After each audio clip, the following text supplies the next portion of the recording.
जय गुरुदेव। अनंत कोटि ब्रह्मांड नायक सदगुरुदेव के चरणों में कोटि कोटि वंदन, कोटि कोटि प्रणाम। सभी को हर हर महादेव, शंभु शंकर, शंभु शंकर। जय गुरुदेव। और बाबा रामदेव जी महाराज के श्री चरणों में अनंत अनंत बार प्रणाम। तो आज थोड़ा समय तो कुछ लोगों के प्रश्न को उत्तर में रुक के दूंगा, जहाँ मैं बता रहा हूँ कुछ चीज़ें आगे आपको सुन। देखो, आपके प्रश्न के उत्तर आते जाएंगे, आपको थोड़ा संयम रखना है, धीरज। मैंने कहा ना, ज्ञान का एक ही प्राप्ति का कारण यही बनता है कि आपके पास कितना संयम है, कितना धीरज है। जिसको धीरज होता है वो प्राप्त कर ही लेता है, और जिसको संयम नहीं है, कुछ लोगों ने बीच बीच में घूमना फिरना शुरू कर दिया कि उससे मिलना है, आपसे मिलना है। ऐसा देखो, मैंने पहले भी कहा था, अगर कुछ लोगों की आदत होती है जो बैठे बैठे जिनको अगर कुछ मिल जाए तो उनके सुहाता नहीं, उन्हें बस एक जानवर की भांति फिर फिर के खाने की आदत हो गई है, कभी इधर कभी उधर। ये तो बहुत भगवान का शुक्र मानो आप कि आपको बैठे बैठे सब मिल रहा है। वहाँ से यहाँ से मैं चिंता कर लेता हूँ कि आपको क्या आवश्यक होगी कोई चीज़ की। ठीक है, तो आप निश्चित रहे, और आप भी परेशान होंगे, मुझे परेशान करने की कोशिश करेंगे, मैं सबको ही बंद कर दूंगा, इसका कोई अर्थ नहीं निकलेगा फिर आपको। तो ठीक है, और मन की चंचलता खत्म करें। ये तो बहुत अच्छा विषय है। अगर ईश्वर आपके सामने होता तो सत्य बात यह है कि कोई नहीं मानता। ये तो मेरी बात है, आप मानोगे नहीं कि जब भगवान कृष्ण थे तो कितने मंदिर थे उनके, कितनी पूजा होती थी उनकी। बाबा रामदेव जी थे तो कितनी पूजा होती थी उनकी। जीते जी किसी की दुनिया पूजा कर नहीं सकती। लोगों की फितरत होती है एक बड़ी। आप कहीं से शुरू करो, किसी युग से शुरू करो, जब तक वो सामने थे तो उल्लाहना ही करते दुनिया। और ऐसी मति होती है सबकी। वो मति आपके, मैंने पिछली कथा में कही थी कि ये जो मति होती है इंसान की, वो किस तरह घूम जाती है संत की बात ही। कि हाँ, आज आपकी मति कुछ है, कल उसकी मति कुछ है, क्योंकि मन की चंचलता को आपने समझा नहीं, मन को जाना ही नहीं। मन को जानोगे तब सब चीज़ें मिल जाएगी, कुछ ही करने की आवश्यकता नहीं। गहरी बातें वहाँ तक समझ में आएगी आपको कि माला जपूं न कर जपूं, यहाँ तक। और कबीरदास जी जैसे संत कितने कहा था कि कबीरा बहुत भटकिया मन ले अब विश्राम, ढूंढत ढूंढत जुग भया तिल के ओटे राम। बैठने से ही सब मिल जाता है। दुनिया कहीं भटकने की आवश्यकता नहीं। ये सत्य ज्ञान की ऐसी राह है, कहीं भी मैं भटकाऊं आपको नहीं भटकना पड़ेगा। यही, और आपसे जो जुड़ेगा उसको बिल्कुल ही नहीं भटकना पड़ेगा। तो आप समझ जो जाएगा वो समझा ही देगा। तो यही बात है। और जिनको भटकन की ज़िंदगी में लिखा है कि हाँ, इसको तो जानवरों की बात ही घूम घूम के खाना है, कभी ये कभी तीतर कभी बटेर, तो उसका कोई कुछ कर नहीं सकता। परमात्मा क्या कोई कुछ नहीं कर सकता? क्या परमात्मा राक्षसों के बीच में थे नहीं, असुरों के बीच में थे नहीं, दुर्जन जनों के बीच में थे नहीं ना? थे, बिल्कुल थे। लेकिन कौन इंसान बना, किसकी फितरत होती है? एक योनि ऐसी है, पशु तक जा सकते हो और देवत्व तक जा सकते हो, आपके गुण पर निर्भर करता है। ज़्यादा दुनिया उलझेगी, उलझ जाएगी, ज़्यादा ज्ञान भी उलझेगा, उलझेगा सुलझेगा। आपको पता नहीं चाहिए, इतने शास्त्र, इतने तंत्र मंत्र, आपको ही नहीं पता कि मुझे क्या करना चाहिए। और जोड़ना ही होता तो मैं तो सबसे, अभी तक लोग मैसेज करते हैं कि मैं अब गुरु मंत्र करूँ, नए से शुरू करूँ। मैंने कहा बस एक ही बात है, यहाँ ऐसा कुछ नहीं, आप शुरू से सुने, आपको समझ में आए तब आपको करना है। और यही मैं सबसे कहता हूँ। फिर अगर नहीं, इतना संयम नहीं है आपके पास, इतना अगर मैं कह सकता हूँ तो आप सुन नहीं सकते, तो आप फिर किस काम के? करने की बात तो दूर की है। तो सुनने से ही आपको यथार्थ, अगर कोई कुछ करता ही नहीं है, मान लीजिए बहुत कुछ लोग होंगे या बहुत ही कुछ हैं जो कुछ करते ही नहीं है, सिर्फ सुनते हैं, लेकिन इतना सुन सुन के आपने अनुभव कर लिया होगा कि आपने बहुत कुछ सुन लिया है, आपकी उलझने तो ख़त्म हुई कम से कम, कि हाँ, ये रास्ता जाना नहीं, ये रास्ता नहीं जाना। तो फिर वो समझिए, मन की चंचलता को समाप्त करें। ठीक है ना? बातें नहीं होती। किसी ने कहा, गुरुदेव मान लीजिए सिर्फ बातें सुनने से कुछ होता है, नहीं होता। ज्ञान मिलता है, बातें सुनने से मिलता है। एक देखो, जब मन की चंचलता समाप्त करने के बहुत कारण हैं। आपको थोड़ा ईकूट ज्ञान है कि आपको मैं उठा के कोई पुस्तक से नहीं पढ़ा सकता। मैंने क्या कहा? अनुभव करना और कहना। अनुभव समझे ना आप? कोई अनुभव किया हुआ इंसान ही कह सकता है ये बात, नहीं आपको कोई पुस्तक उठा के तो मैं बता नहीं सकता कि इस पुस्तक में ये लिखा है, ये लिखा है। वो उसका निजी अनुभव है। मैं अपना निजी कहता हूँ, आपका हो सकता है जीवन में निजी अनुभव अलग होगा, लेकिन मिलेगा यहीं से, जो बता रहा हूँ उसी तरीके से मिलेगा। मान लीजिए कि आप समझते हो कि बातें, एक बीच में प्रश्न था गुरुदेव, बातें सुनने से क्या होता है? सिर्फ मान लीजिए कुछ करते हैं, नहीं करेंगे तो क्या फ़ायदा होगा? होता है फ़ायदा, बातों से भी चरित्र बदलता है। शब्दों का बड़ा महत्व है। मैंने पिछली बार भी कहा था, अभी हमेशा ही कहता हूँ, शब्दों को गौर से सुनने से भी बहुत चीज़ें प्राप्त हो जाती हैं। इंसान को रास्ता बदल जाता है, जीवन बदल जाता है। एक संतों से सुनी बात थी कि माधोदास जी संत थे, बहुत पुराने, ये उत्तराखंड के हैं संत, तो बहुत पुराने संत थे। वो बड़े गंभीर थे। गंभीर रूप का विषय क्या होता है कि कम लोगों से मिलना। वो अपने जीवन में मस्त रहते हैं, आपके उनके पास जो है दिया, ना तो उनको कोई आपकी सेवा पूजा की आवश्यकता, ना उनके कोई तकलीफ है, वो बस मस्ती में है, कोई आवश्यकता नहीं, ना उन्हें कुछ चढ़ाने की आवश्यकता। आपकी इच्छा है तो करें, नहीं तो कोई आवश्यकता नहीं, वो सदा मस्त है, अपनी धुन में रहते हैं। क्यों ऐसा क्यों रहते हैं? इसका कारण समझें।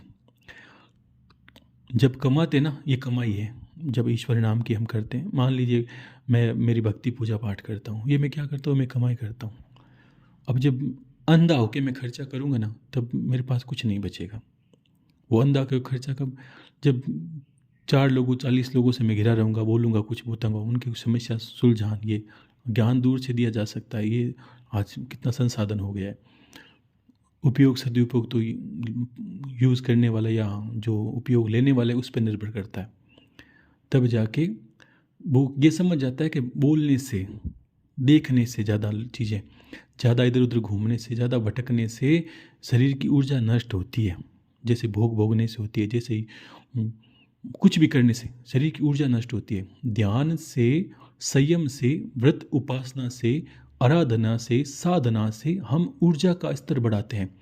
हमें देखो, एक जब जागृति होगी, आत्मा की जागृति ऐसे समझ लीजिए कि जब ऊर्जा हमारे शरीर में बहुत ज़्यादा होगी, हर तरीके से ऊर्जा का स्तर बढ़ेगा। लोग के प्रश्न इसमें आएंगे, आप अपना आप समझ लोगे कि मेरा मेरा उत्तर इसमें आ गया है।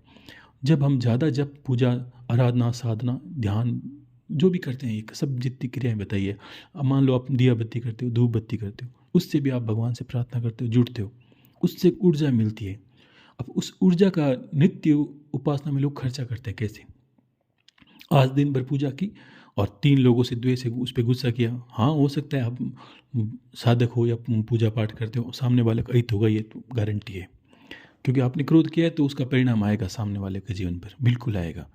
लेकिन ये समझ लीजिए कि आज आपके पैसे गए, यानी खर्चा, जो पूजा ऊर्जा एकत्र करी आपने, वो चली गई। इसलिए ही यही कारण था कि वो जब साधना उपासना में भक्तों को बोलते थे, कम लोगों से मिलना, कम वाद विवाद करना, कम गुस्सा। गुस्सा तो बिल्कुल मना, क्योंकि देखो एक कितनी आजकल तो टीवी में भी देखते हो, कोई साधु साधना कर रहा, अचानक किसी ने उसको भंग किया या उसके कोई परेशानी हुई तो उसने तुरंत झटके से श्राप दे दिया, उसकी साधना तो खंड हुई, लेकिन जो भी ऊर्जा थी सामने वाले जीवन को नष्ट कर दिया। इसका ये दिखाने का कारण यही होता है कि आप ये समझे कि ऊर्जा का स्तर होता है। इसलिए बोलते हैं कि कम लोगों से मिलना, कम वाद विवाद करना, गुस्से में कम रहना, कम, जितना कम मिलोगे तो कम बोलोगे। तो इसलिए संत से बड़े मौनी कह दिए। जो संत है उसके बाद आते मौनी। मौनी यानी जो मौन रहने वाले, बहुत कम बोलने वाले।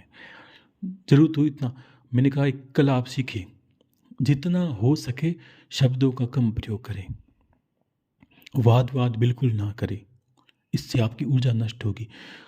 आपके मान लीजिए कार्य है, मैंने पिछली बार कहा, अब कहता हूँ कि आपके कार्य हैं, आपने अनुभव किया कि बोले बिना काम नहीं सरता, तो आप ये करें कि आप जितना हो सके कम शब्दों में उत्तर दें, सीखिए कला। और जहाँ इशारों से काम हो, इशारे काम ले लीजिए। किसी ने कुछ कहा ही ना कहे, सर हिला दीजिए, बस इसने में फ़र्क पड़ता है। और इन चीज़ों से क्या होता है कि आपकी ऊर्जा कम नष्ट होती है। आँखों से गलत चित्र, इधर उधर देखना, इधर उधर भटकना, ये जितना कम देखो उतना ठीक है। अपने काम से काम रखो, किसी से ज़्यादा इधर उधर दृश्य देखने की ज़रूरत नहीं। कुछ लोग तो कहते हैं कि आज ये देखने जाएँ, लोग सिनेमा देखने जाए, ज़रूरत ही नहीं है। आजकल तो फ़ोन में हो गया, फिर भी लोग जितना कम हो सके आप कर सकते हो, जितना संयम, जितना कम हो फ़ोन कम चलाएं। ये संयमता से क्या होगा, आपकी ऊर्जा स्तर ही बढ़ेगा। तभी बहुत बहुत लोग ऐसे मिलेंगे जो कहते हैं मुख से, संत भी हैं साधु भी हैं, कि 12 वर्ष मैंने साधना की मुझे कोई फल नहीं मिला। तो उनकी चंचलता को देखें आप, तब आपको पता चलेगा जो ऊर्जा एकत्रित होती है वो रोज़ खर्चा होता है। जैसे मान लीजिए मैंने आपको रोज़ 100 रुपये दिए, 1000 रुपये दिए, आपकी जो आपकी जो थैला है उसमें अगर छेद हो गया तो मैं कितना ही दूंगा, वो भरेगा ही नहीं।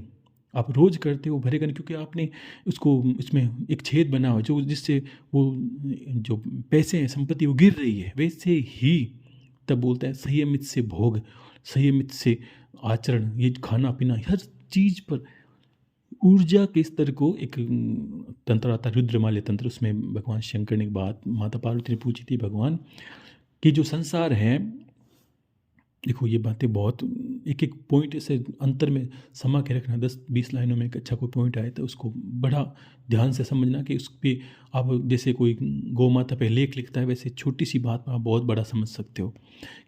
तो माता कहती है कि भगवान आप मुझे बताएं कि ये जो संसार है ये माया स्वरूप है या ऊर्जा स्वरूप है। तब भगवान ने कहा कि पार्वती जो ये माया में लिप्त है या कोई जो मुझे नहीं जाने या कोई जिसने भगवान के प्रारूप को जानने की कोशिश नहीं की, सिर्फ मंदिर तक सीमित हो गया, जब मूर्ति तक सीमित हो गया, वो एक खुद ही माया में लिप्त रहता है तब तक।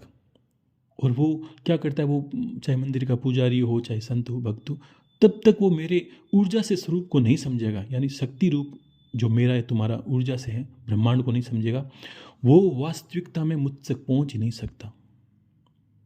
वो अभी कितनी बड़ी बात है कि साधारण जन को, आप तो सुनते हो इतने दिनों से पता है, साधारण जन को कहो आप कि इस तरह से बोलने से ऊर्जा वेस्ट होती, उसको नहीं समझ में आएगा। वो सोचता है भगवान ने मुख दिया है बोलना तो है ही, इसमें दिक्कत क्या है, भगवान ने गुस्सा दिया है, भगवान ने प्रेम दिया करना है, हर चीज़ में ऊर्जा व्यर्थ होती। क्रोध में ज़्यादा होती तो इसको संयम करने का कहा। हम बहुत लोगों के प्रश्न थे कि लहसुन प्याज, ये आजकल बहुत चलता है कि लहसुन प्याज खाएंगे नहीं। देखो इससे कोई एक जो कथा है वो कारण समझिए, इसका कारण यही होता है, तामसिक चीज़ें होती हैं उनके पीछे एक ऊर्जा चली आती है। जिसने किसी ने मान लीजिए कोई मुर्गा मार के खाया, कोई बकरा मार के खाया, जो भी खाया, उस जीव के पीछे दर्द हया जो भी उसकी करुणा थी ना, वो रोता है चिल्लाता तो है ही। कोई किसी को मारते हैं खुश थोड़ी होता है कोई, उसकी सारी चीज़ वाइब्रेशन उसके साथ चलेगी और उसके जिसने खाया उसके जीवन को तबाह कर देगी, नष्ट कर देगी, बर्बाद कर देगी उसकी सारी चीज़ें। वैसे ही लहसुन प्याज में तामसिक चीज़ें होती, इसलिए कथाएं इसलिए कहते हैं कि बीच बीच आपको ये समझ में आ जाए, बस थोड़ा डर रहे तो इंसान करे नहीं। आपको पता है कि हाँ चोरी नहीं करना, क्यों चोरी करोगे तो पुलिस पकड़ के ले जाएगी, आपको डंडे मारेगी, तो ये डर की वजह से लोग चोरी नहीं करेंगे। तो कहने का अर्थ ये है, इसलिए आपको ये नहीं चीज़ें खानी। आपको अच्छा ये जवाब सारे अच्छे हैं कि कोई कुछ कहिए वो इसका वर्णन, ये देखो इसका वर्णन समझाने का अर्थ यही कि तामसिक चीज़ें खाते हैं तो क्या होता है, शरीर भोगलीवृत्ति में ज़्यादा होता है, क्रोध ज़्यादा करता है, भोग की प्रवृत्ति उसकी बढ़ जाती है, तामसिक चीज़ें उसके जीवन में अट्रैक्ट होती है। तामसिक क्या है, चाहे जो भी आप नेगेटिविटी नकारात्मकता मानो, वो सब तामसिक चीज़ें। और सात्विक चीज़ें खाएंगे तो सात्विक आचरण होगा। इसीलिए कहते हैं इस कथाएं तो आपको डराने समझाने के लिए कि आप ताकि ये करें नहीं, बिल्कुल ही सीधा कहने से कोई मानता नहीं, इसलिए कहते हैं। तो वैसे ही ऊर्जा के स्तर को देवी जो समझ लेता है, मेरे और तुम्हारी ऊर्जा के स्वरूप को जान जाता है, वो ब्रह्मांड के सारे रहस्य को जान जाता है। वो समझ जाता है कि काली ही तारा है, तारा ही धूमावती है, धूमावती बगलामुखी। वो मूल जान गया, वो जान गया कि ये जो मूल में छुपी पार्वती है ना, यही इसी का सभी माया बनाई हुई है। यही जाके डाकिनी बनती है, यही शाकनी लाकनी काकिनी, ये सब इसी के रूप हैं। यही जाके एक एक चक्र में विराजमान होती है, इसी के सारे मंत्र हैं। जैसे आप अगर एक पिता हो तो आप भाई भी होगे, देखिए रिश्ता कहीं आप भाई भी हैं, तो आप चाचा भी होंगे, आप नाना भी होंगे, तो आप तो एक ही हैं। तो इतने रिश्ते कैसे बदले? जिसने आपसे संबंध डाला उसके अलग रिश्ते हो गए। वैसे ही अब आप जब शादी करते हो तो आपके कपड़े अलग होते हैं, जब आप पूजा पाठ करते हो तो आपके वस्त्र अलग होते हैं। वैसे ही भगवान के प्रारूप बनाए हैं। भगवान महादेव भूतनाथ ही महाकाल है, महाकाल ही अघोर है, अघोर ही चंद्रशेखर है। तो ये क्या है? तो जिसने ऊर्जा के स्वरूप को समझा वो रहस्यों को जान जाता है। वो समझ जाता है कि ऊर्जा का अंत है नहीं होता, वो रूपांतरित करते हैं। रूपांतरित 3 चीज़ों में होती है। जैसे ब्रह्मा है वही विष्णु है, विष्णु है वही शिव है। यही आपको बीच में हरिहर पूजा में बताया था कि वो एक ही है। और जो सरस्वती है वही मूल में लक्ष्मी है, और वही जाके काली है, वही पार्वती। नव दुर्गा, 10 महाविद्या, 64 योगिनियाँ, ये सब मूल में एक ही जगह है, एक ही है। तब इसको परारूप में जो परम ज्ञान है, लोग मानते नहीं है, जानते नहीं है। परारूप में कितनी विचित्र बात है कि हम शिव के लिंग को पूजते हैं। ये क्या है? ये आपको दर्शाता है कि कोई ऐसा एक पुरुष है जिसके रथ से हमारी उत्पत्ति हुई है, जो परब्रह्म है, जिसका कोई आकार नहीं है, निराकार है। और एक योनि को पूछते हम, कामाख्या। कामाख्या देखो कथाएं जो भी बताती हैं आपको, लेकिन ऊर्जा क्षेत्र उसमें, क्योंकि इंसान की जननेंद्री जो इंद्रियां होती है उसके अंदर सबसे ज़्यादा ऊर्जा का प्रारूप जो जो क्षेत्र होता है बलवान, वो होती है। हम देखने से, बोलने से, कुछ भी करने से ज़्यादा, सबसे ज़्यादा ऊर्जा खपत हमारी ऊर्जा का जो हास होता है वो भोग की प्रवृत्ति से होता है। इसका अर्थ ये नहीं कि देखो ग्रस्त में भोग, ये भी आगे प्रश्न है कि लोग ने कहा ब्रह्मचर्य क्या, देखो ये भी समझ लोगे आप अभी। तब आपको ऊर्जा के क्षेत्र को समझना, आज बोलने का यही अर्थ है कि आपको ये समझ में आना चाहिए कि कैसे मैं इसको जानूं। देखो एक बात तो आपने मानी नहीं होगी कि 1 घंटा अकेला बैठना है। अब तो बुद्धि आपकी घूम रही है, कभी इधर भटक रहे हो, कभी इधर भटक, कुछ सोचो, बैठो, विचार करो शांति से, ठीक है। तो ये 1 घंटा अकेला बैठने का कहा, तो ये जो ज्ञान आपने सुना है उसको ये देखो कहाँ तक आपने जीवन उतारा, कहाँ तक आप चले, कहाँ तक आपको चलना है, ये आपको खुद ही देखना पड़ेगा। तब ना बोलते हुए मैंने आपको बताया कि आत्मा की ये लक्षण है, तब क्यों कि ताकि मैं सोचूं कि आप दूर हो, अकेले हो, तो आप अकेले बैठ के मंथन करो। ऐसा विषय भी आपके पास होना चाहिए कि मैं कहाँ स्तर पर हूँ। तो आप ऊर्जा के क्षेत्र को समझें। हो सकता है कुछ माताओं बहनों के लिए कठिन हो, कठिन कुछ नहीं है, थोड़ा सा बस सोचने की आवश्यकता है, थोड़ा सा ध्यान करने की आवश्यकता, सब कुछ है। आप शांति से, ये बहुत ऐसे हैं, देखो मेरी नज़र में, या देखो संतों या अच्छे ज्ञानियों की दृष्टि में यही है कि बोलने से ज़्यादा सुनने से ज्ञान मिलता है। ये सत्य बात, एकदम कटु सत्य है। बोलने से ज़्यादा सुनने वाले को ज्ञान ज़्यादा होता है, ध्यान रखना, क्योंकि वो निरूपण करता है हर चीज़ को कि हाँ कहाँ तक सत्य है, ये बात ठीक है, उतारनी है कि नहीं उतारनी। वैसे ही अब ऊर्जा के क्षेत्र को समझते हो तो हम क्यों लिंग की पूजा करते हैं? क्योंकि आपने अनुभव किया कि लिंग के अंदर जो वीर्य की उत्पत्ति होती है, अब उस वीर्य से संसार की रचना हुई है, ठीक है। और योनि की पूजा इसलिए करें, ये योनि क्या है? अभी ये नहीं कि किसी स्त्री से जोड़, आप सोचो एक परम ऊर्जा की उत्पत्ति है जिसमें पूरा ब्रह्मांड, ध्यान रखना, जीव जंतु, जब ये जहाँ ऊर्जा की स्तर सबसे ज़्यादा है, इसके बाद संज्ञा दी गई। आप देखो पीठों में भी कहा कि कामाख्या बहुत बड़ा पीठ है, और बिल्कुल है, वहाँ देवी की सबसे घनत्व ऊर्जा है। और उसके बाद तारा, रामहट काली स्थान आएगा, तारा कलकत्ता के पास आगे जाएंगे तो तारा, वो शमशान तो क्षेत्र हो गए शांति। अब देखिए उस, क्योंकि अब ये समझ ली 10 महाविद्याओं में कि जब जो ऊर्जा अंग है देवी के, कौन सा अंग कितनी ऊर्जा निर्मित करता है, तो कामाख्या जब योनि के स्थान है। अब ये योनि क्या है, आप ये ना समझे स्त्री से सब जुड़े ना, अब ये सोचे कि ये जो संसार है, तो जब योनि की पूजा करते हैं लोगों की अलग अलग भ्रांतियाँ हैं, तब आप ये समझ जाओगे कि ये पूरे संसार का जनक है। इसको सामान्य स्त्री से, सामान्य पुरुष से नहीं जोड़ सकते आप। एक संज्ञा दी गई कि उस रूप में हम देवी की पूजा करते हैं जिसने पूरे संसार की उत्पत्ति की, एक योनि स्वरूप में।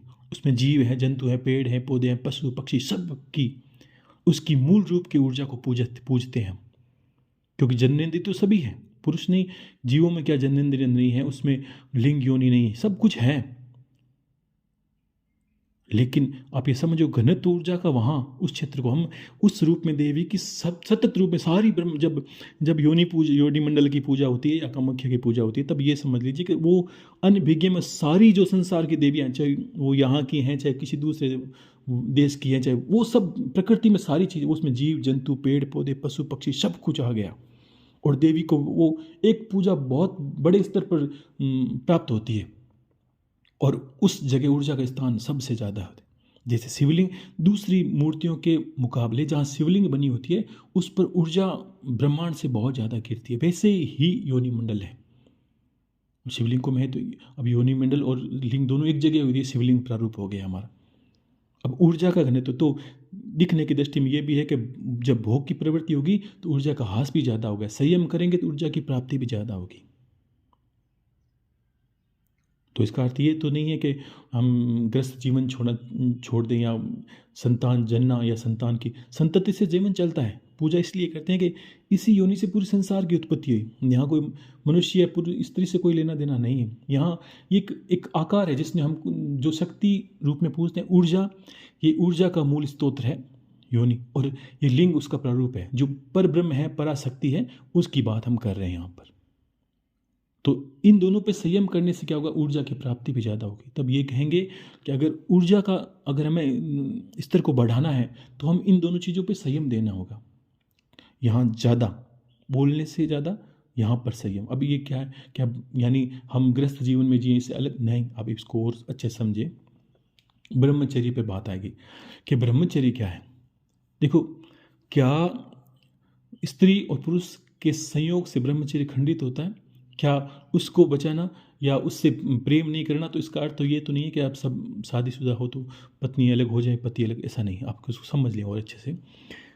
जब हमारी प्रवृत्ति होती है, इंसान, मैंने कहा ना कि शादी भोग का निमंत्रण नहीं है, भोग का नियंत्रण है।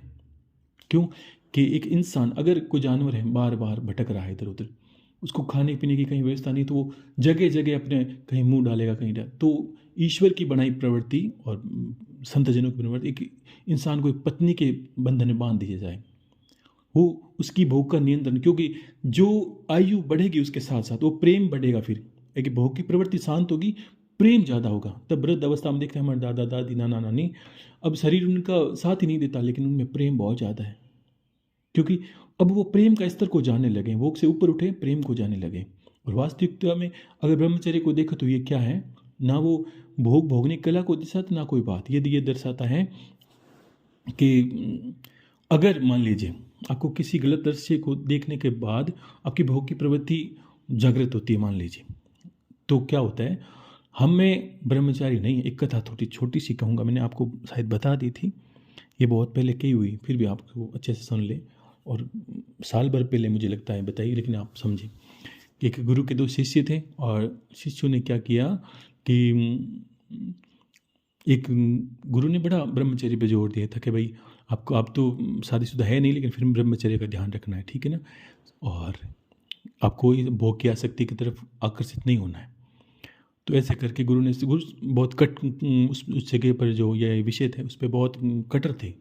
उन्हें बिल्कुल बर्दाश्त नहीं था कि ऐसा कोई उनके कहने के उपरांत कोई करे। तो दोनों शिष्य भिक्षाटन के लिए गए हुए थे, और रास्ते में कोई नदी पड़ रही थी, वो भिक्षाटन लेके वापस आने लगे थे। तब दोनों शिष्यों में चल रहे थे, उधर देखा कि नदी के किनारे कोई स्त्री खड़ी है। तो स्त्री ने उनसे निवेदन किया कि आप दोनों में से मुझे कोई नदी पार करवा दे। घुटनों तक पानी था, तो दोनों ने, वो एक था उसने मना कर दिया कि नहीं, हम तो स्त्री को छूते नहीं हैं, हम नदी पार नहीं करवा सकते, और हमारे गुरु ने हमें मना किया ऐसा। तो दूसरा शिष्य कुछ नहीं बोला, उसने कहा मैं पार करवा देता हूँ। तो उस पहले वाले था, उसने मना किया था कि तुम कैसे करवा दोगे, ये गलत है, गुरु जी को आचरण बर्दाश्त नहीं है, किससे हुआ। तो उसने कुछ नहीं बोला, बिल्कुल शांत रहा। उसने कहा आप आइए, और निवेदन करके कहा, और उसको स्त्री को जो कंधे पे बिठा लिया, और वो नदी पार कर रहा था। नदी पार कर दी, और करने के बाद स्त्री को उतारा, फिर आगे चला। और वो साथ वाला तो बीच में भी बोल रहा था, बाद में भी बोल रहा है, आश्रम तक ये कहा बच्चों में होती है कि अब मैं तुम्हारी शिकायत भी गुरु से करूँगा। तो ऐसा करके आश्रम में शाम को आए दोनों। वो रास्ते भर में उसको बार बार चोंच मार रहा था कि देखो तुमने गलती की, तुम्हें आचरण आता नहीं। उसने कुछ भी नहीं बोला जिसने स्त्री को कंधे पर उठाया था। और वो भान करते करते आश्रम में गए, और आश्रम जाते गुरु के सामने बैठे, और उसको तो बस सुबह से वो बुखार खा के बैठा था कि बस मुझे तो आपकी कंप्लेन करनी है। और गुरु के सामने बोला, गुरुदेव आज आप, इसने पता है क्या किया, इसने ये किया, उसने वो स्त्री को कंधे पे उठा के नदी पार करवाई थी, और मैं सुबह से इंतज़ार कर रहा हूँ, आप मिलते ही मैं आपकी शिकायत करूँ। तो गुरु ने थोड़ा मुस्कुराया, और पहले वाले शिष्य से पूछा, गुरु तो समझ गया था, पहले वाले शिष्य से पूछा, क्यों भाई तुमने ऐसा क्यों किया। तो उसने कहा गुरुदेव बस मैंने ये ध्यान नहीं दिया कि वो स्त्री है कि पुरुष है, मैंने ये समझा एक ऐसा आय है उसको मदद की आवश्यकता है, मैंने मदद की बस, बाकी मुझे कुछ याद नहीं है ये क्या कह रही है, अपनी वाणी से कुछ कहता रहता है। तो गुरु ने कहा, तो कहा गुरुदेव हाँ इसने लेकिन हाथ तो लगाया, इसने उसको नदी से पार करवाया। तो गुरु ने कहा तुम मेरी बात को नहीं समझे। देखो कभी कभी बातों के मतलब निकालने की बात अलग अलग होती है। तो गुरु ने कहा इसने क्या कहा था कि किसी ऐसा स्त्री को देखकर मैंने मदद कर दी, और वास्तव में ब्रह्मचर्य इसने नहीं तुमने तोड़ा है। तो उसने कहा मैंने कैसे तोड़ा गुरुदेव, मैंने तो उस स्त्री को छुआ ही नहीं, मैं तो दूर से ही देख रहा था और इसको भी मना की थी। तो गुरु ने कहा देखो इसने स्त्री को नदी के एक किनारे से उठाया, दूसरे किनारे पे ले जाके उतार दिया, और स्त्री जब दिखी थी तब से तुम्हारे वो स्त्री जहन में तुम्हारे घुस गई है, और तुम्हें अंतर में ये भान हो गया कि भाई स्त्री को स्पर्श करते तुम्हारा ब्रह्मचर्य खंडित हो गया है। और ये तुम वो बात सुबह की थी लेकिन संध्या तक अभी तक तुम्हारे जहन में वो स्त्री है, इसके जहन में अभी तक वो बात है। उसने कहा ना मैं तो भूल गया उस बात को, मैंने किसी की मदद की, भूल गया, मैं तो आगे चला। तो उसको समझ में आया। तो गुरु ने कहा ये अर्थ ये नहीं है कि आप स्पर्श करते हो या किसी कुछ, इसका अर्थ समझे आप। जैसे सुखदेव जी महाराज, एक भागवत में ही कथा आ जाएगी, सुखदेव जी महाराज कहीं ऐसे, सुखदेव जी महाराज बावले थे भक्ति में, तो वो ऐसे भागवत आचरण में भजन गाते हुए जल्दी से निकल रहे थे, बहुत जल्दी, ये कितनी प्रचलित बात है, बहुत जल्दी जल्दी निकल रहे थे कि पास में ही स्त्रियां स्नान कर रही थी नदी के घाट पर। तो सुखदेव जी महाराज बहुत जल्दी जल्दी निकले और पीछे पीछे उनके वेदव्यासी भाग रहे हैं, ठीक है, कपड़ा लिए, क्योंकि उन्हें पता है कि आगे स्त्रियां नहा रही है। सुखदेव जी महाराज नग्न अवस्था में थे, तो वेदव्यासी को भान था भाई आगे जो नदी है उसमें स्त्रियां, बच्चियां, जो युवान स्त्रियां वो स्नान कर रही है, ये शरीर में वस्त्र इसने कुछ नहीं पहने, ये तो बावला होकर भाग रहा है। तो वो कपड़ा लेके पीछे भाग रहे थे वेदव्यास जी। और जब वो सुखदेव जी निकले तब स्त्रियों ने कुछ ध्यान नहीं दिया, स्त्रियां उनको देखी, वो अपने स्नान में मस्त थी, अपनी जो अटकेलियाँ कर रही थी वो कर रही थी। और जैसे ही वेदव्यास जी आए तो दूर से आहट आई, तो वेदव्यास जी को दूर से देखते उन्होंने फटाफट अपने कपड़े वस्त्र पहन लिए, किन्होंने, स्त्रियों ने। और तो वेदव्यास जी को बड़ा अच्छा, वेदव्यास जी ने उनसे पूछा जब मेरा पुत्र युवान है, मैं तो उनसे आयु में वृद्ध हूँ, युवान है, वो नग्न अवस्था में यहाँ से निकला है, तो आप लोगों ने कुछ ध्यान नहीं दिया, उसने वो चला गया, आपने देखा भी नहीं, आपने देखा तो भी कुछ शरीर को व्यवस्थित नहीं किया कपड़ों से, और मुझे आयु में वृद्ध हूँ और मैं तो उसका कपड़े को, उसको शरीर को ढांकने के लिए जा रहा हूँ, तो आपने मुझे देख के, मैं पूछना चाहता हूँ कि मुझे देखने आपने व्यवस्थित होकर अपने वस्त्र वगैरह पहन लिए। तो स्त्रियों ने कहा ये बात नहीं है, आप ये समझें, वो ऐसे स्थिति में चले गए या ऐसी चीज़ रखते हैं, उनको ये भान ही नहीं है कि सामने वाली स्त्री है या पुरुष है, वो कुछ देखते नहीं, देखते हुए भी कुछ नहीं देखते। और आपको ये भान था, ये पहले से ही भान था कि हाँ वो नग्न अवस्था में है, वो हम लोग यहाँ स्नान कर रहे हैं, तो आपको ये भान था। अब भान था उसी को दोष लगता है कि ना, भान था उसी को समझने की आवश्यकता है। जिसको भान ही नहीं है कि सामने वाले को ये वास्तव में जो एक ब्रह्मचारी जिसको आप कहोगे, वो इसका अर्थ क्या है, तो वो बाहर कभी की स्त्री को देखे, इधर उधर घूमे, उसकी दृष्टि में कुछ है ही नहीं, वो सामने वाली स्त्री है चाहे पुरुष है, उसे कोई फर्क नहीं पड़ता। वास्तविकता में ब्रह्मचारी है, पत्नी, एक पति पर नियंत्रण, और उसकी पत्नी के अलावा वो भी धीरे धीरे एक पत्नी होने के बाद इंसान खुद ही संयमित हो जाता है। आप जितना आप में प्रेम के जो बवंडर या समंदर उछल वो हिलोरे ले रहे थे, क्या आज शादी के 10 साल बाद वो हिलोरे ले रहे हैं कि नहीं ले रहे हैं? जो आपकी सगाई उस वक्त जो आपके प्रेम था वो आज है, वो आज नहीं रहेगा। क्यों? कि ये नियंत्रण इसी को कहते हैं। तब कहा कि पहले ब्रह्मचर्य आश्रम फिर गृहस्थ आश्रम, क्योंकि इसमें संयम अपने आप ही हो जाएगा। जैसे बच्चे होंगे, जिम्मेदारी बढ़ेगी तो फिर प्रेम रहेगा, भोग की बात ही नहीं रहेगी, सिर्फ प्रेम रहेगा, एक दूसरे की आप ध्यान रखने लगोगे, ऐसा कर करके ये प्रेम बढ़ता है।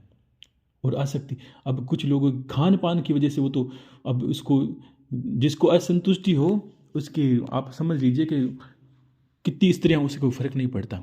देखिए राजा महाराजा ने 33 स्त्री को रख दिया, उनकी भोग की प्रवृत्ति नियंत्रण नहीं हुई, उनकी ये स्थिति नहीं थी। तो ये भान होना पड़ता है कि हाँ स्त्री है आपके तो आपको बस उसके प्रति वफादार रहना है, संयम रखना है, तो ब्रह्मचारी है। तो एक स्त्री के प्रति आसक्त रहोगे, प्रेम रहेगा, तो आप ब्रह्मचारी हो। सब ऋषि क्या, ऋषियों ने शादी नहीं की? आप जिसको महादेव मानते हो, क्या उनकी पत्नी नहीं है ना? कोई ऋषि मुनि ऐसा बताएं? अगर वो होते ही नहीं तो हम किसका नाम लगाते? कौन ऋषि है हमारा, कौन गोत्र से हम हैं? तो उनकी पत्नियां नहीं होती तो हमारा जन्म कैसे होता? वो तो संसार तो इसी से चलता है, जो संतति है। अब इसलिए इस योनि मंडल को भी बहुत बड़ा महत्व दिया। इसको एक साधारण स्त्री से नहीं, जो ये एक कथा आप समझे कि देवी की योनि यहाँ गिरी, आंखें वहीं गिरी, ठीक है, लेकिन ये समझाने के लिए भी है कि शरीर के कौन कौन से अंग की ऊर्जा कितनी घनत्व देती है।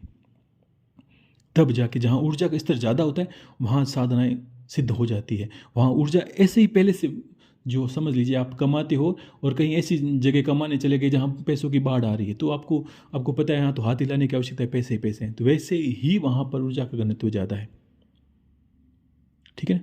तब भोग की प्रवृत्ति पर नियंत्रण रखना होता है। और अगर बुद्धि मलिन है तो उसको तो चाहे आप कितने ही पाठ पढ़ा दो, उसको वो शिष्य की बात ही रहेगा, उसके जहन से कुछ नहीं जाएगा। भोगना नहीं होता है इसको। अगर मस्तिष्क में उतार लिया तो भी ये ब्रह्मचर्य खंडित हो गया।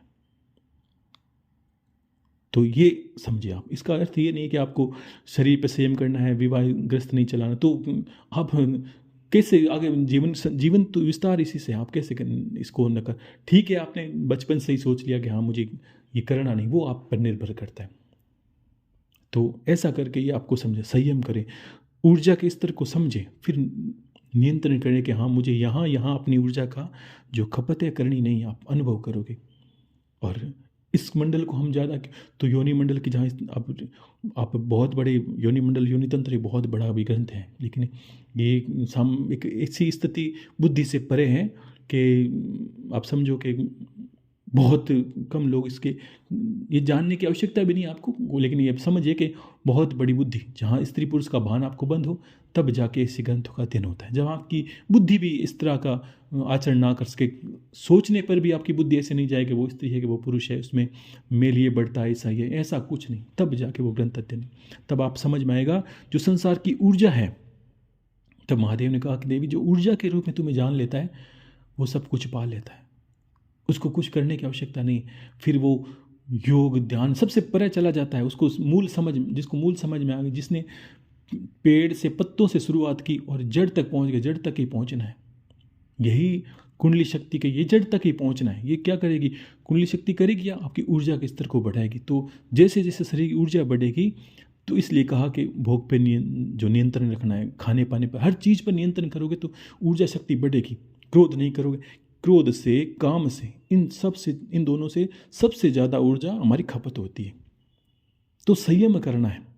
जहाँ आपकी प्रवृत्ति रोज भोगने की, वहाँ परिवार में 15-10 दिन जितना हो सके उतना कम, और आसक्त होकर, प्रेम की बस आसक्त होकर करते हो वो अलग बात है, आपकी संतति हो गई, आपका परिवार हो गया। लेकिन अब लोगों ने इसको भी एक मनोरंजन का विषय बना लिया है। ये मनोरंजन नहीं है, ये संसार की। आपने कभी देखा कि एक भागवत की भी बात है, जब रुक्मणी जी ने कहा कि मुझे ऐसी संतान की आवश्यकता है जो भगवान को कहा आपके रूप में है, जो जिसका प्रद्युम्न भगवान, तो भगवान ने उस वक्त रुक्मणी जी को कहा था कि आपको 1 वर्ष तक शील व्रत का पालन करना है। तब देखो एक संयम होता है, योग का संयम। तो संयम भी खाने पीने पर, संयम शरीर पर, अपने शरीर पे आप कंट्रोल रख के तो देखो, उससे भी बहुत। हम क्या करते, कंट्रोल नहीं है ना, हमारे खाने पर है, ना बोलने पर है, ना हमारे क्रोध पर है।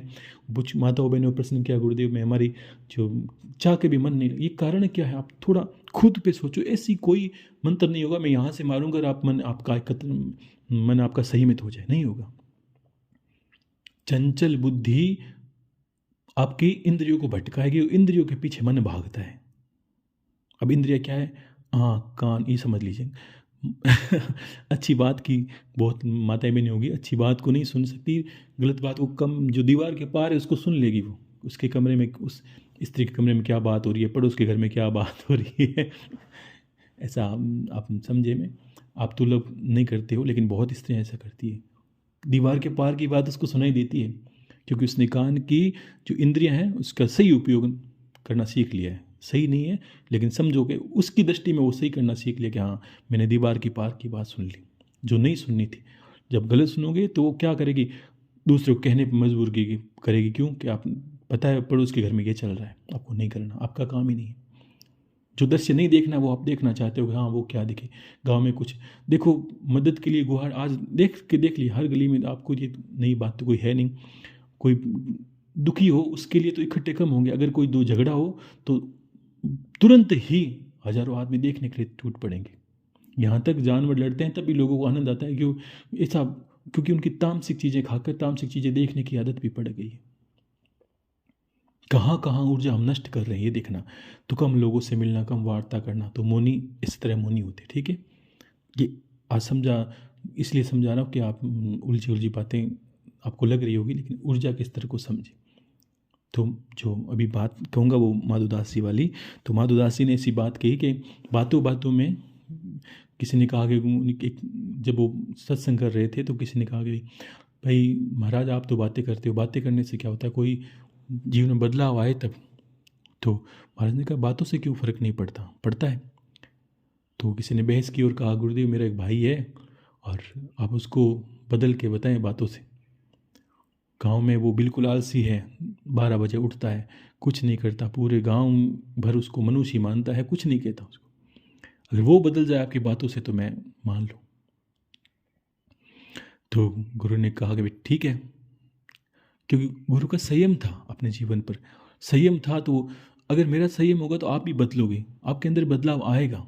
क्योंकि बातों में मेरी कुछ शक्ति तो होनी चाहिए आपको बदलने की, आपको कुछ करवाने की। वो शक्ति वो परमात्मा देता है, कहाँ लगानी इसको, कैसे लगानी वो मेरा निर्णय है, लेकिन गुरु तो बस देता ही देता है। तो वो अपने भाई को लेके आया, वो बहुत अवेलना कर रहा था, लेके आया और उसने पूछा, भाई जो आलसी था उसको पूछा, तुरंत देखो प्रेम से, क्योंकि इंसान प्रेम से बहुत जीते जाते हैं। तो उसने कहा बेटा क्या बात है, क्यों तुम इतने आलसी हो, और तुम उठो, अब सोने का समय निकल गया है। तो पता है जिंदगी भर दुनिया उसको उठाने की कोशिश की, घर वाले जो लेट उठते हैं माताएं बहनें कहती है घर पर, लेकिन उस संत ने तुरंत ही कहा और कहते उसको रोना आ गया। उसने कहा था बेटा बहुत सो लिया, उम्र तुमने निकाली, अब सोने का समय नहीं है, उठो तुम और अब जल्दी चलो, आप अपने जो कार्य करना उस जिसके लिए आए हो वो जल्दी कार्य करो। तो वो रोया और वो जो लाया था उसको वो भी देख रहा है उसका भाई, और रोया और गुरु के चरण छुए, गुरुदेव मैं नहीं समझ पा रहा हूँ कि आज आपने मुझे क्या कहा, लेकिन आपकी बात से मुझे लगा जैसे मेरी अंतरात्मा चीर के अंदर आवाज़ चली गई कि आप जिस जागने को कह रहे हो वो जागना ये नहीं है कि नींद से उठ जाऊं या जागना, मुझे अंतर में लग रहा है ये कुछ अलग बात कही आपने जो मेरे लिए है। और पहली बात तो मैं कहूँगा किसी ने मुझे आज तक प्रेम से बेटा नहीं कहा, क्योंकि घर वालों के लिए बाहर वालों के लिए मैं आलसी हूँ, बीमार हूँ, मैं गलत हूँ, मैं आचरण गलत है, मेरा संगत गलत है, किसी ने मेरे बारे में नहीं जानता। आप मेरे बारे में कैसे जानते हो? तो संत ने कहा मैं तुम्हें जानता हूँ, दुनिया तेरे स्वभाव को जानती है। दुनिया ने तुम्हें जाना नहीं है अभी तक। दुनिया क्या जानती है? तुम लेट उठते हो इसलिए तुम आलसी हो, तुम कोई कार्य करने में ढीले हो इसलिए तुम नाकारा हो, तुम कुछ समझ नहीं पा रहे हो या कोई निर्णय नहीं ले पाते हो इसलिए तुम बुद्धिहीन हो। लोग तुम गलत समझ रहे हो, लोगों ने तुम्हें नहीं जाना, तुम्हारे स्वभाव को देख रहे हैं लोग, ये ध्यान रखो बेटा। तो उसके फिर उसको वो सुनने पर मजबूर हो गया, कितनी गहरी गहरी बात को, कि हाँ ये सही है गुरुदेव, आज तक मुझे लगता है मुझे कोई जानता नहीं है, मुझे मेरे स्वभाव पर, तो स्वभाव से लोगों ने नाम देना शुरू कर दिया। कोई चोर की भांति आचरण करता है तो हम चोर कहेंगे, कोई साहूकार की भांति आचरण करेगा हम उसको साहूकार कहेंगे, कोई संत की भांति आचरण करेगा हम उसको संत कहेंगे। आचरण पर निर्भर करता, ध्यान रखना। तो उसने कहा कि बेटा तो गुरुदेव आपने जिस जागने को कहा मुझे वो जागना समझाएं, और मेरी अंतर आत्मा आज रोने पर मजबूर है, मैं चाहता हूँ वो कैसे जागूँ, अब वो क्या है जो आप मुझे कहना चाहते हो मैं समझूँ। तो गुरु ने कहा देखो बेटा जहाँ तुम हो वहाँ से ऊपर उठो थोड़ा सा और अपने लक्ष्य को प्राप्त करो। जहाँ जहाँ तुम्हारे नाम गलत लगे उस नामों को सही करो। लोग आलसी कह रहे हैं तो मैं चाहता हूँ उनको जवाब तुम ये दो कि तुम बहुत कर्मठ हो, बहुत जुझारू हो, बहुत मेहनती हो, वो साबित करके बताओ, अपने लक्ष्य को जानो। तो उसने वापस जवाब दिया गुरुदेव अब मैं इतना आलसी हूँ, मैं चाह के भी उठ नहीं सकता। हम देखें काफ़ी जगह हम अपनी जो आदतें हैं उसके आगे हार मान लेते हैं। आपकी एक काम की आदत है तो आप सोचोगे बस ये काम परेशान कर रहा है, मुझे भोग की प्रवृत्ति शांति नहीं होने देती। आप क्रोध है तो आप कहोगे मुझे चाह के भी मैं गुस्सा रोक नहीं सकता।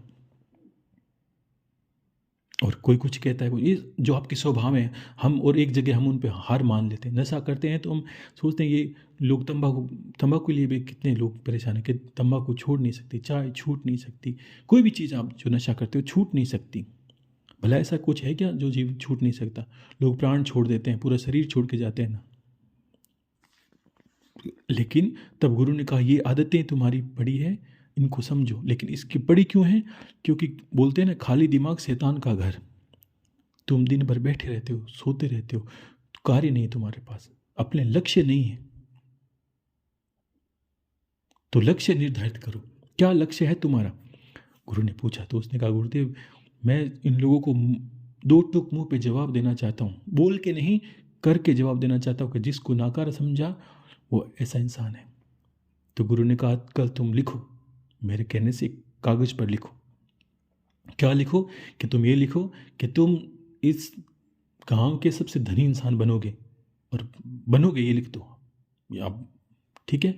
दूसरा लिखो कि मैं सब लोग मेरी सराहना कर रहे हैं, सब लोग मेरी पूजा करने लगे, सब लोग मेरा आदर करने लगे, ये लाइन लिखो। तो ये दोनों लाइनें तुम्हारा निर्णय है कि तुम्हारा लक्ष्य है कि ऐसा करना चाहते हो, लेकिन तुम्हारी आदतें ऐसा करने नहीं देना चाहती। अब मैं कहता हूँ, तुमने लिख दिया क्या? कल के बाद तुम ये करोगे, रोज सुबह उठते ही जब भी कोशिश करो जल्दी उठो जितना, और उठते ही उस कागज को देखो। उसने ये नहीं कहा कि जल्दी उठो, उसने कहा जब भी उठो उस कागज को देखो, और देखते ही सोचो कि आज तुमने अपने लक्ष्य को पाने के लिए कितनी मेहनत की और कितने कदम चल सकते हो, और आज चलो जी जान लगा कर उस लक्ष्य को पास में लेके आओ। आगे ये बात आपको ये भी समझ में आएगा कि जो धारणा होती है ना, ध्यान के बाद धारणा बनाते हैं कि किस तरह धारणा से कोई चीज़ हासिल हो जाती है। तब वो उसने कहा कि अपने लक्ष्य को दे, और सोचो पहली लाइन क्या लिखी थी उसने कि मैं गांव का सबसे धनी इंसान बनना चाहता हूँ। क्या ठीक? तो मान लीजिए उदाहरण है कि उसने कहा मैं करोड़पति बनना चाहता हूँ, आपको समझाने के लिए कह रहा हूँ। तो करोड़पति बने, और गुरु ने कहा था कि आज दिन भर में कोशिश करो कि तुम अपने लक्ष्य को प्राप्त करने के लिए कितने कदम चले हो, और वो चलो जी जान लगा के 5, 7, 10 जितना, और वो उस लक्ष्य को नज़दीक लेके आओ। ये बात गुरु ने कह के उसको मुक्त कर दिया।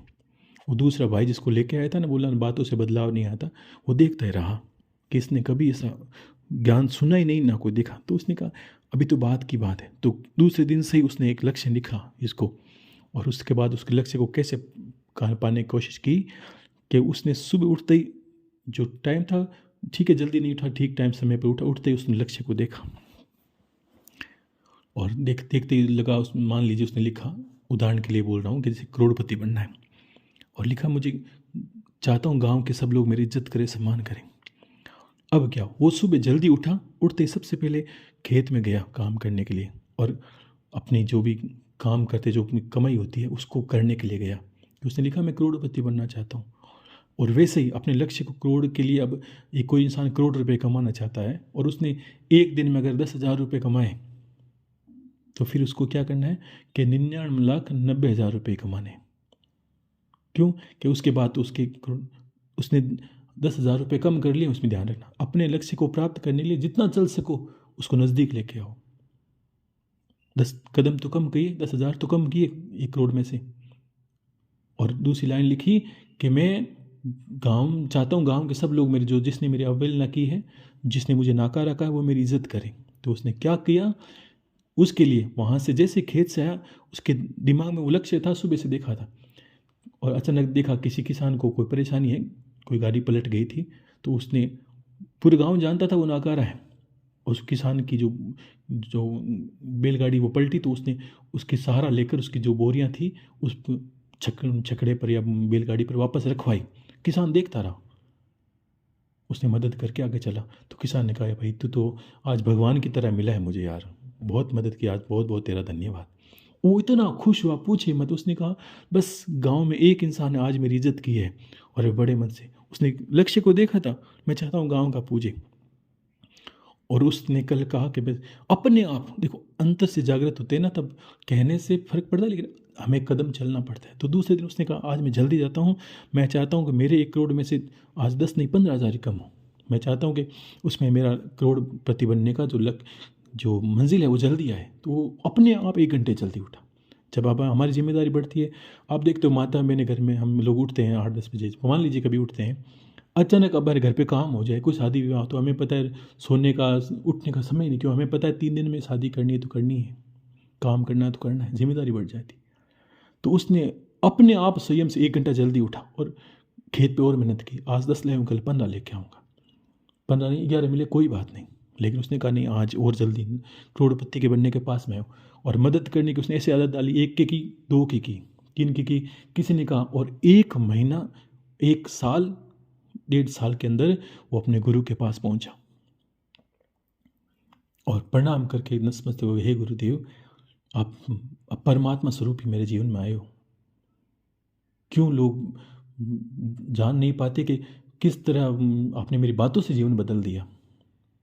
लोगों ने मुझसे इतना कहा, मुझे मेरे जीवन में बदलाव नहीं है यहाँ, लेकिन आपकी वाणी एक थी, आपने कहा बहुत सो लिए और उठ जाओ। और मेरी अंतर आत्मा में वो बात घुस गई इस तरह। लोग बहुत कहते हैं, लेकिन अच्छे जिसने संयम किया उसकी वाणी से तो फर्क आता ही है। और आपकी एक वाणी से मेरे जीवन में इतना बदलाव आया कि मैं तो अब मेरे पास पैसे भी हैं, गांव वालों की मदद भी करता हूँ, और जो लोग मुझे देखते हैं बस आदर करते हैं। मेरा मंदिर जाता हूँ, मैंने मंदिर में कहीं कुछ दान दे दिया, किसी को कुछ कर दिया, किसी को कुछ लगा दिया, किसी मदद आई उसको मना नहीं किया, क्योंकि मेरे 2 लक्ष्य नज़र में थे। आज गांव के आधे से ज़्यादा लोग मेरा इज्जत करते हैं। मेरा नाम वो बदल गया कि मैं लाल आलसी हूँ, मैं कामचोर हूँ, कोई मुझे कुछ नहीं कहता। तो गुरु ने कहा बेटा वो तेरी पहचान पहले भी नहीं थी, अब भी नहीं, अगर अब भी तुम गलत करोगे तो फिर से तुम्हारी पहचान बदल जाएगी, और सही करोगे तो तुम्हारी पहचान वैसे हो जाएगी। क्योंकि वो लोग जो भी आप समाज देख रहे हो वो स्वभाव पे चलता है। अगर आप पैसे नहीं है तो लोग की दृष्टि में आप गरीब हो, भिखारी हो, जिसको बहुत नीचे स्तर मान लगते हैं लोग। आपके पास कुछ है नहीं तो आप भिखारी हो, बस सीधी बात है। और तुरंत ही आपके पास पैसे आए, लोगों ने देखा आप तो बस ठाठ है, गाड़ी वाड़ी बंगला वंगला क्या बात है आपकी, तो बस ठाठ है, तो तुरंत ही आपको बस सेठ साहब, साहूकार साहब, बहुत बड़े बड़े नामों से संबोधित कर देंगे।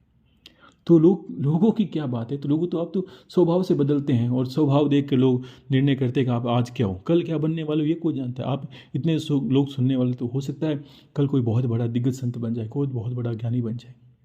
ये तो आज है, आप आज अपने स्तर को देखते हो, लेकिन निर्णय आपका होगा कि आप ये कहोगे कि मुझे अपने लक्ष्य पर कहाँ तक जाना है, मुझे यहाँ तक पहुँचना है, उसके लिए आज आपने किया और खो दिया तो ये सोचो बस आज मैंने वो कर सकता था, मैंने ये समय खो दिया। रोना नहीं है, लेकिन कल से फिर ध्यान रखना है। जो निकल गया उस पर तो हमारा बस नहीं है, आने वाले पे बस नहीं है, लेकिन ध्यान रखना आज अच्छा होना चाहिए आपका। वो लोग लक्ष्य तक को प्राप्त कर सकते हैं, क्योंकि वो जीवन के रहस्य को जान जाते हैं। ना पैसा उनके लिए बड़ा है, ना परिवार उनके लिए कोई समस्या है, वो कोई भी समस्या उनके सामने कुछ टिक ही नहीं सकती, क्योंकि उसने जो जीवन को संतुलित करने, बैलेंस करने का तरीका जान लिया है। जो ऊर्जा, जो संयमित की वो ऊर्जा कहाँ खपत करनी है। अगर मैं करूँगा तो मैं अब ध्यान दूंगा, हाँ मेरी ध्यान धारणा में और विकसितता हो, मेरे ज्ञान और बढ़े, मेरे परमात्मा में सानिध्य बढ़े। तो जहाँ आपका, मैंने आप पैसे कमाए, आपने कमाए, आपने AIC में लगा दिए, मैंने क्वेश्चन सही जगह लगा दी, वही ऊर्जा के स्तर को वैसा समझे। आप संयम करोगे, जो क्रोध में लगानी है वो ऊर्जा अच्छी जगह लगाएं। जो किसी की गलत करने में लगाते वो अच्छी जगह लगाएगा। बस मुझे इसको छोड़िए ना, मुझे अपना विकास करना है, अपने ज्ञान के पथ में, अपने परिवार के पथ में अच्छी जगह लगाएं। अच्छा सोचोगे तो अच्छा पा भी लोगे। और इसी बातें तो आप बच्चों को भी समझा सकते हो। हर चीज़ को निर्णय जहाँ तक पहुँचना है लिख लो। आजकल तो बच्चे भी बहुत होशियार, लिखते हैं, बहुत लिख के रखते हैं, ये करना है, ये करना है, अच्छा अच्छी बात है। और तब जाके आप ये स्वतः ही कह दोगे। आप कहते हो कि मेरा मन नहीं लग, ये मन लगता क्यों नहीं? क्योंकि आपके अंदर ऐसे ऐसे विकार बढ़े हैं। आप छोड़ें, आप दिमाग से लोगों को निकाल दें जिनसे आप क्रोध करते हो, वो छोड़ें, उनका अपना जीवन है, चलते वो स्वभाव से। आप कोई आपसे प्रेम करता है तो आपके लिए वो प्रेमी है, कोई नफरत करता है तो आपके लिए वो दुश्मन है, सीधी सी कहानी है।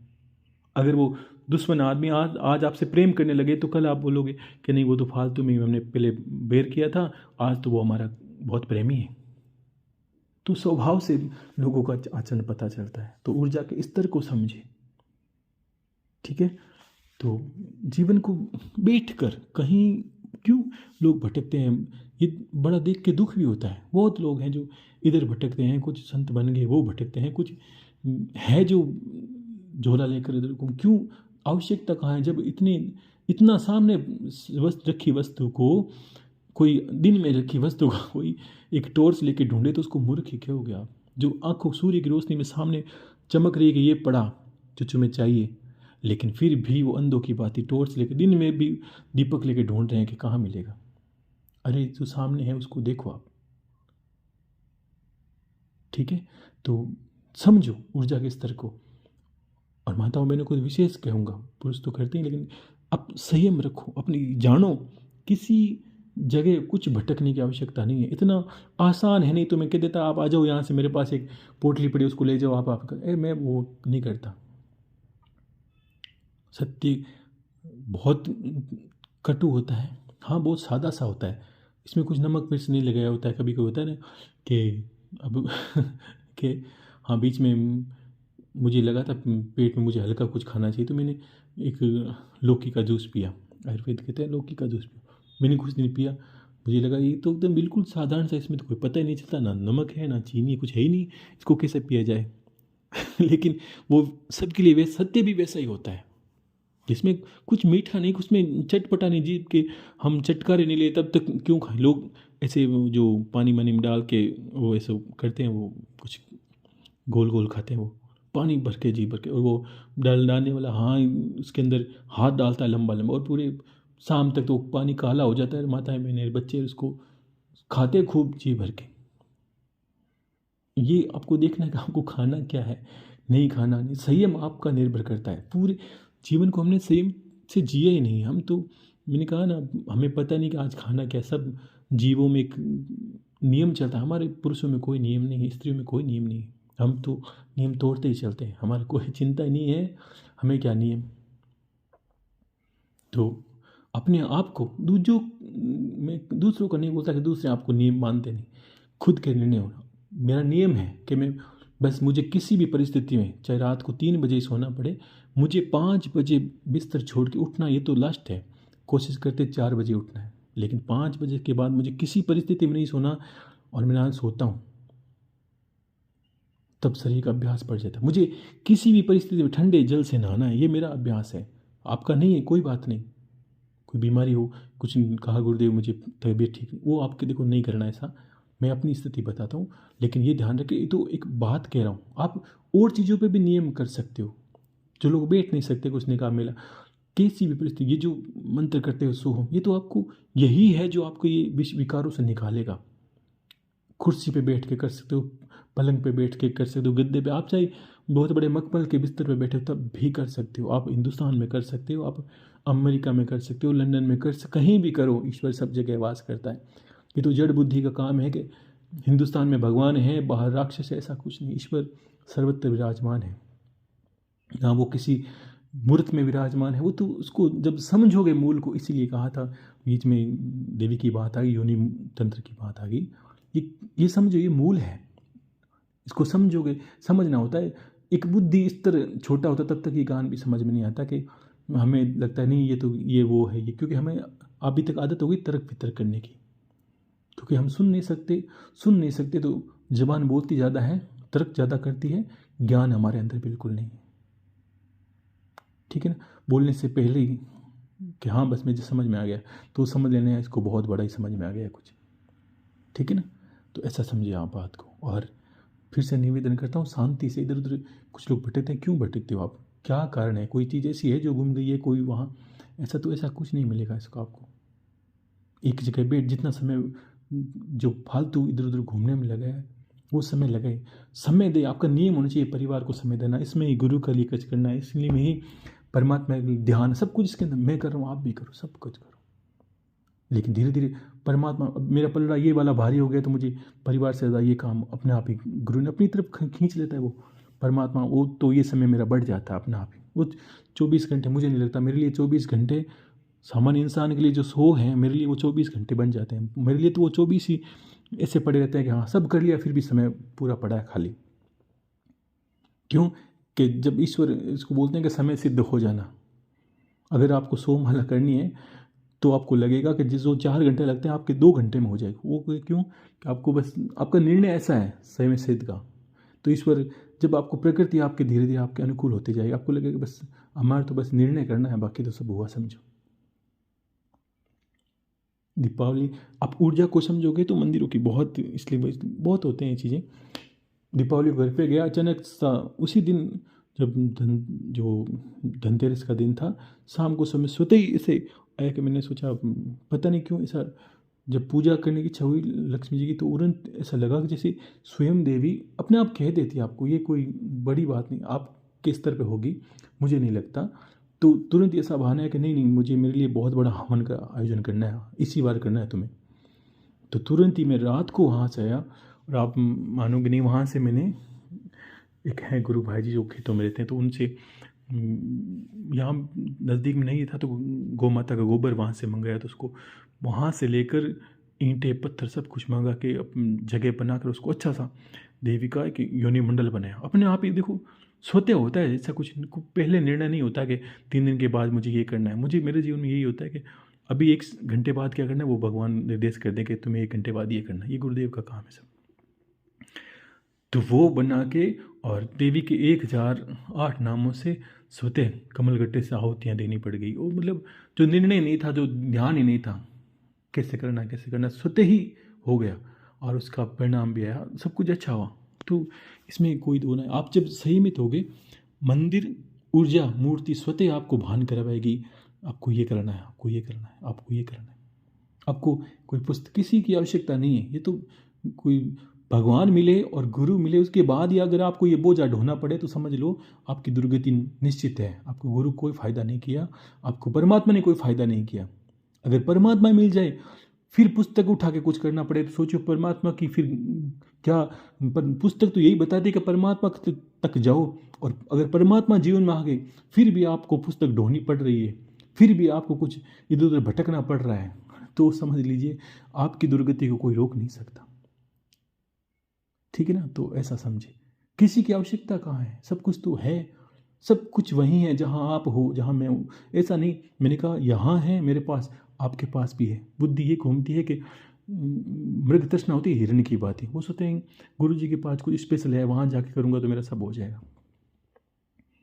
मैंने कहा जो तो आप ऐसा सोचते हो तो जो गुरु बहन भाई अगर फॉरेन में है विदेश में, वो क्या सोचेंगे कि नहीं बस हिंदुस्तान जाना पड़ेगा, हमें तो बद्री केदार जाना पड़ेगा, कामाख्या में जाना तब हमारी पूजा स्वीकार। अरे ईश्वर को समझो, कितनी बड़ी महादेव ने बात की। अब ऊर्जा के स्तर को समझो आप, वो महान से मानेगा, उसने जगत बनाया है। ये तो हमारा लेखा जोखा है कि ये हिंदू है या मुसलमान है, ये फलान है या फलान, कुछ नहीं है ऐसा कुछ। ये तो बुद्धिहीन लोगों की, क्योंकि ये अगर कुनबों में अगर नेताओं में ये चीज़ें अगर ख़त्म हो जाए, जाति वाति ये पंथ, तो सोचिए उनकी राजनीति ख़त्म हो जाए। उनके पता है फिर तो जनता कुछ करने ही नहीं देगी, हमारा कोई मुद्दा ही नहीं है। वो मंच पे चढ़ के बोलेंगे क्या कि ये हमारा है, ये हमारा शत्रु है, ये हमारा वेरी है, कुछ नहीं, ये तो हमारी है।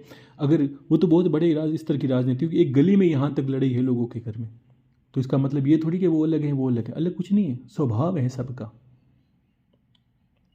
तो वही बात है, क्योंकि एक बुद्धि वाली बात है कि इंसान कितनी अपनी बुद्धि का उपयोग करता है नहीं करता है। ठीक है, तो सभी को हर हर महादेव शंभो शंकर। देखो ये बातें अभी जो कह रहा हूँ ये थोड़ी पेचीदा हो सकती है, इनको समझना है। कभी कभी कैसा लगता है जो उलझी हुई बातें होती हैं उनको समझना है, संयम करना। इस बातों का सार यही है, कम बोलना है, जितना ज़रूरत है उतना बोलना है, बहस करनी नहीं है, गुस्सा करना नहीं है, क्रोध नहीं करना है, शत्रु नहीं पालने। इनसे मन अपने आप घिस घिस के, कोई मेला कपड़ा होता है घिस घिस के वो साफ़ हो जाता है। फिर आप उसको पहनोगे आपको लगेगा गुरुदेव आनंद आ गया, आज जो काम किया है उसमें आनंद आ गया। चाहे पत्नी से प्रेम किया तो आनंद क्योंकि जब आपको आनंद आएगा तो सब चीज़ में, बच्चों से प्रेम करो आनंद है, भगवान की पूजा करो वो आनंद आपको छोड़ेगा ही नहीं। आपके काम करोगे, जो भी नित्य आप काम करते हो, अपना व्यापार करते हो, उसमें भी आनंद आएगा, सब में आपको बोझ कुछ लगेगा ही नहीं, क्योंकि बोझ ये नहीं है कि धरती माता जो वजन पड़ता है उससे नहीं हिलती है, या उससे कहने पाप भूमि से भारी। ये पाप बढ़ता है ना हमारे अंदर, ये पाप ही है कि किसी से क्रोध करते हैं, द्वेष करते हैं, ईर्ष्या करते हैं। अब ये लेके कोई अगर मन के अंदर ये लेके जाए और सोचते हैं परमात्मा को प्राप्त कर लो, तो आप विचार कर सकते हैं वो क्या कर सकता है, नहीं कर सकता। ये ऊंचा है, वो नीचा है, ये गलत है, ये सही है। तब तक परमात्मा सब कुछ सही है, सब कुछ ईश्वर में है, सबको ईश्वर चलाता है, ये बुद्धि रखो। अगर उसको गलत कर रहा है वो जाने, वो अपना आप ईश्वर निर्णय अपना आप कर लेगा, ठीक है ना। तो सब पे अपना निर्णय छोड़ो आप। कोई आपसे राय मांगे तो दो, नहीं जहाँ आपकी राय की ज़रूरत हो, हम परिवार को चलाना चाहते हैं, समझा हमारी बुद्धि से चले। हाँ अच्छी चीज़, अच्छे इंसान चाहते हैं कि परिवार अच्छा चले, अपनी राय दो, लेकिन कुछ निर्णय उन पे भी छोड़ो कि देखो मैंने ये कह दिया, अब सही है तो करो, नहीं तो कोई बात नहीं। तुम्हें लगता है कुछ और सही है, वो करके देख लो। कहते हैं कि रावण बनने से क्या फ़ायदा है, तो देख लीजिए। या तो रावण, ये मैं नहीं कह सकता कि रावण, या तो रावण बन के देख लो या रावण को देख लो, ये निर्णय तुम्हारे हैं। कि या तो रावण बन के देख लो, तुम्हें पता चल जाएगा, और या रावण जो था वो बन के देख। ये कहने का अर्थ है कि दुर्जन बने तो क्या करें, या तो बन जाओ या जो बना हुआ उसके अंत को देख लो आप, वही कारण है। तो निर्णय भी उन पे छोड़े, हम अपना निर्णय। भगवान ने पूरी गीता कहकर भगवान अर्जुन को ऐसा बांधा नहीं, उसको कहा अर्जुन निर्णय तुम्हारा है, सोचो अब तुम्हें क्या करना है। मैंने तो सारे बता दिए, चाहे योगी बन, सन्यासी बन, चाहे भक्त बन, चाहे कुरुक्षेत्र में युद्ध कर, सबके कारण बता दिए, सबका फल बता दिया। निर्णय तेरा है, मैं तो बस धूरा संभालने वाला हूँ, ठीक है। तो खुश रहिए। हर हर महादेव, शंभो शंकर। ईश्वर सबका कल्याण करें। खुश रहिए सब।